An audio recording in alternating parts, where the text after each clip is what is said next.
I wish a 1 centimeter black hole would appear in my room.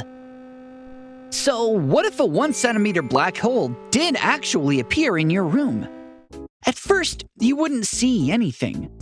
There would be no glow, no distortion in the air, no visible hole tearing through space. This is already a bad sign, because when something catastrophic happens and your brain doesn't get a visual warning, it usually means physics is about to do something crazy.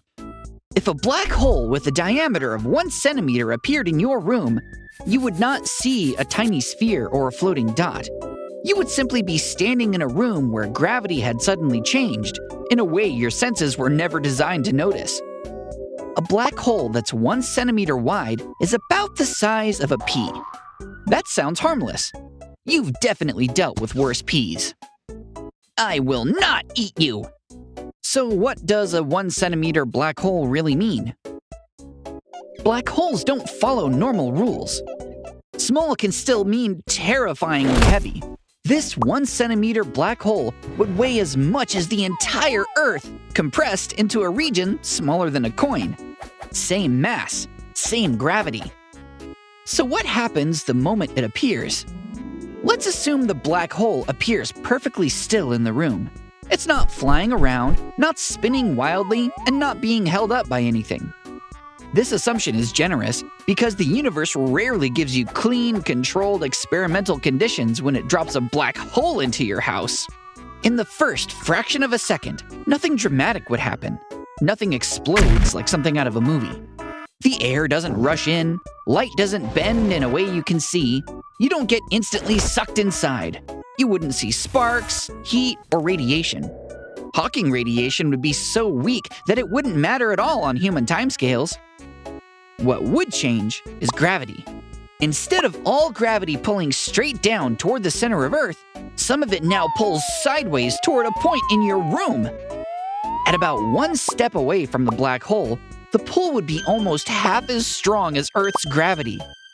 At this size, black hole's gravity changes fast over distance, but not fast enough to instantly pull you apart. That comes later. Still, this change in gravity is enough to notice. Loose papers would start sliding across desks. Dust would drift sideways. Your balance would feel wrong, like standing on a moving bus. Within seconds, the floor beneath the black hole would begin to fail. Your room is not designed to support the weight of a planet, so the black hole falls straight through your floor.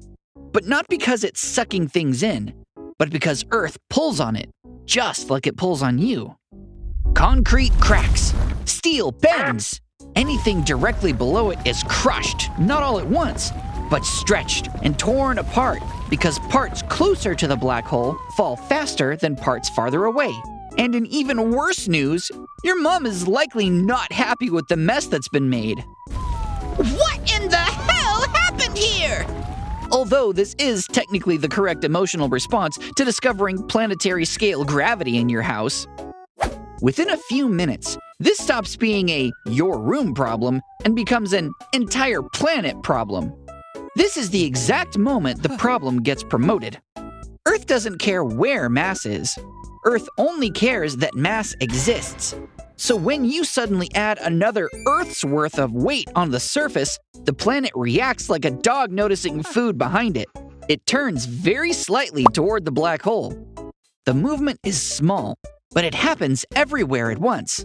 As the planet shifts, rocks deep inside bend and squish under the stress. That bending creates earthquakes across the Earth. They're not happening because continents are grinding past each other like usual. They're happening because gravity suddenly changed where it was pulling, and the planet is trying to adjust.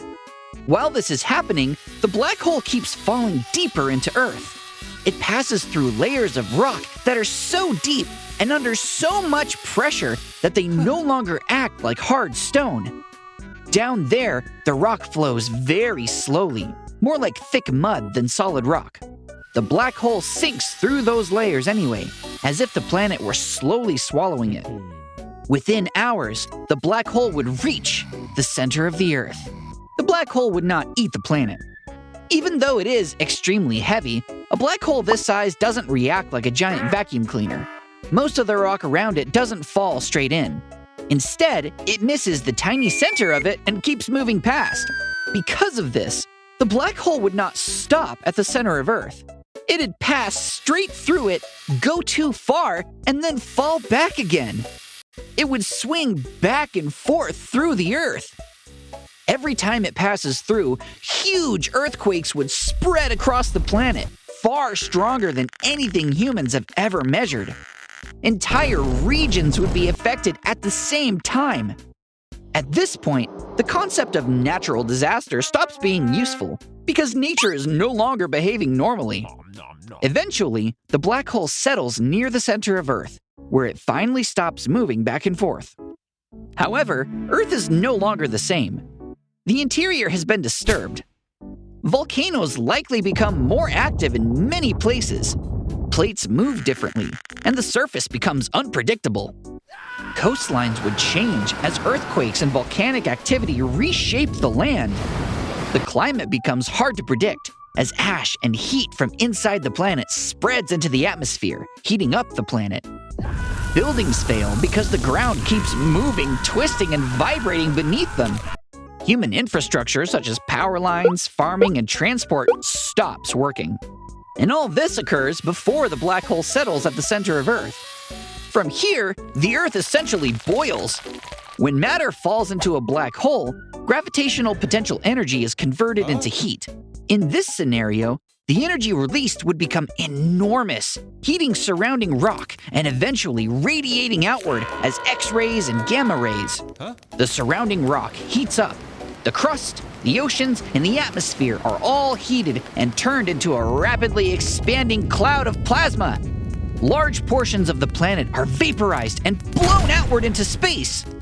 So it really does get a bit too hot for human liking. Needless to say, civilization does not survive this. Afterward, what's left isn't really a planet anymore, just a black hole surrounded by a slowly expanding debris cloud still orbiting the sun out of habit. The Earth is technically still present, just in a much less useful format. Kind of. You okay there, bud? No, please help. You know I'm the one who made that 1 centimeter black hole appear, right?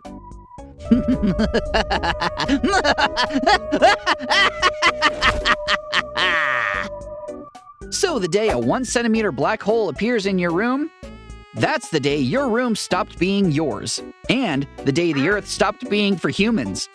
So maybe don't wish for one. Or if you do, at least make sure the 1 centimeter black hole has a tiny little bunk bed in your room, and stay inside.